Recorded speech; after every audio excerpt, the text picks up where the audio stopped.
Kemerdekaan Indonesia, hal-hal yang mengenai pemindahan kekuasaan. Pancasila. Satu. Ketuhanan Yang Maha Esa. Dua. Kemanusiaan yang adil dan beradab. Tiga. Persatuan Indonesia. Empat. Kerakyatan yang dipimpin oleh hikmat, kebijaksanaan dalam permusyawaratan perwakilan.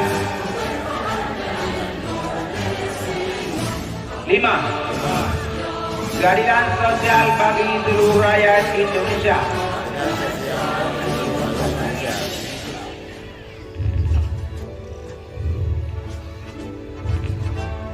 Ke depan pintu gerbang kemerdekaan negara Indonesia.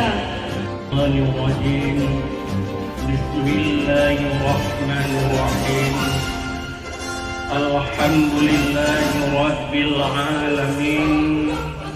Hamdan syakirin.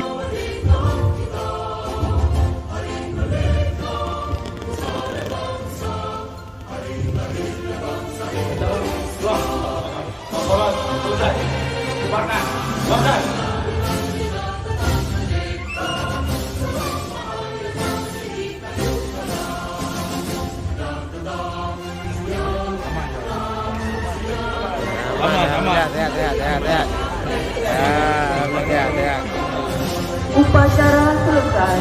Komandan upacara dapat membubarkan pasukan. Ya.